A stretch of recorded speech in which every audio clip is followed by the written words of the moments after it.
At this point, we finished our work with AutoCAD for the most part, and hopefully you finished up your midterm project with AutoCAD. And now we're ready to move on to use Inventor to do solid modeling. Inventor is a product by the same Autodesk that owns AutoCAD. And so you download it fairly similarly. If you were able to download AutoCAD, you should be able to download Inventor. They're both very large and take a long time. And I guess if you have limited disk space, you might have to uninstall AutoCAD to get Inventor on there. But anyway, take a different approach in drawing things with solid modeling software. In particular, our textbook's going to take us through one called Parametric Modeling Fundamentals. We're going to learn how to create simple solid models, understand the basic parametric modeling procedure. We're going to create our solid models from 2D sketches. We're going to use a technique that's shape before size and learn how to use some specific tools. Again, we're going to use what's called feature-based parametric modeling, which it gives you design complete control over everything. The parametric means we're going to use some geometric definitions. We'll talk more about those. And then parametric design, in this case, means that the dimensions can be varied at any time during the design process. Okay, so the process, the parametric modeling process is we're going to have to think about our 3D object, decide on a two-dimensional cross-section that we can sketch. We'll create the basic shape without worrying about the lengths, the actual numbers for the dimensions. You get the basic shape so that the right lines are parallel, the right angles are right. And then we'll go in and add the dimensions. Dimensions are different in Inventor in that when you dimension something, it's really more of a constraint. You don't, in AutoCAD, when you put the dimension on it, it tells you what it is. In Inventor, we're going to use it to tell it what it is. In other words, we're going to make the length of something by using what we thought of in AutoCAD as our dimension command. There's basically two ways to take a 2D and make it into a 3D. One is called an extrude, which is linear, and one is to revolve, which is a rotation.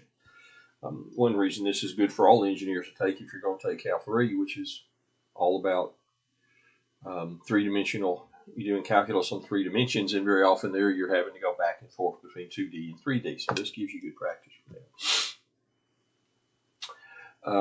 Then once we've got the dimensions right, then we'll extrude it to get 3D, and then we can do some more modifications based on that. And then lastly, we can create those detailed drawings. We won't do that until the last couple of chapters, but we can create those detailed drawings that look like the drawings we made in AutoCAD. So you do the solid model first, then Inventor will make your drawings for you. He's going to show you how to start up Inventor, how to make a new file, make a new drawing. Basically, AutoCAD has one type of drawing it does. There are a few variations, but the drawing and then possibly a plot. Inventor there's multiple things you can do with it. So there's what we call a part file, there's assembly files, and then there's also drawing files. So there's multiple types of files. Have to be careful. We're going to do a standard part file. A part file in Inventor is IPT, Inventor part file. Inventor part.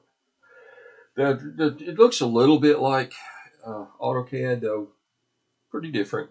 We've got what's called our model browser, which gives us a history of what we do. We'll use it to make changes, the place that you draw, and then all your various tools. And that's pretty similar. This is what we're going to draw in this chapter 7. This will be your tutorial. Multiple ways to draw it. When you started a drawing, like I said, we have to think about a two-dimensional sketch we can draw that we will then turn into 3D. So you're going to make a two-dimensional sketch, and you have to specify, since we're in 3D, 2D is one plane, 3D is 3 planes. You have the XY plane, XZ plane, and the YZ plane. So you have to tell it which one you're going to draw on, because you can use any of them. Or you can use, if you've already got part of it drawn, you can use a different plane. And you create a rough sketch. Like I said, he's going to trace it out, the basic shape, and then we'll go back and add the dimensions. So we're going to make an L shape. So he traces out an L shape using what's effectively the line command. And then he goes and adds his constraints, which are the dimensions. And then when you click on it to tell it to dimension this line, then it'll show you what it is. It'll give you a chance to put the number in. So you actually set it. So you draw the shape first, dimensions come later to the actual size. Then once you've got the actual size with all of the different geometric constraints, these are the symbols for them, things that are vertical, things that are parallel, horizontal, perpendicular, coincident, concentric, tangent. Those symbols you'll show you how to turn those off and on so you can see if your lines meet those geometric constraints. And then we extrude.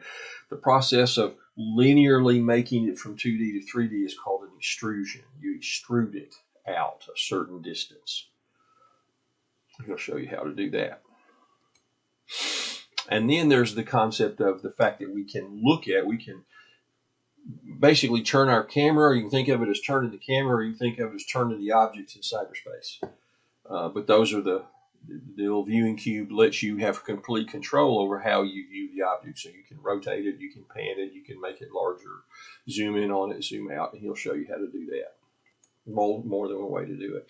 And then we're going to add, so our first part will give us this L shape block, and then we're going to go add another L shape to it and extrude it down so he can show you how to draw not on one of the coordinate planes but on a plane that's part of another object. So basically when you go to make your sketch, you'll click on this top, then you'll sketch this out, and then you'll go make your extrusion.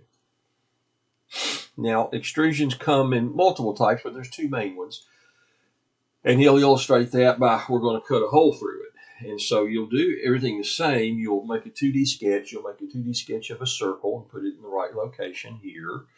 And then you'll do the extrude command. Only this time, instead of creating something, you're going to do a cut.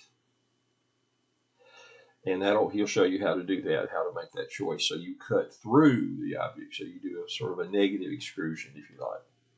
And then he's going to show you how to cut off this corner. So you'll do another 2D sketch on this surface, and then you'll sketch out your triangle, and then you'll do a negative extrusion or a cut. And there you have your object. All right, so that you'll turn in as your tutorial. We'll have two assignments. One's very simple, 7.3. Probably won't need any help with that if you can get through. The 7.4, on the other hand, is a little more complicated. So I'm going to do it. I've got a number of hints here. I'm going to do it in a separate video. So see you in the next video.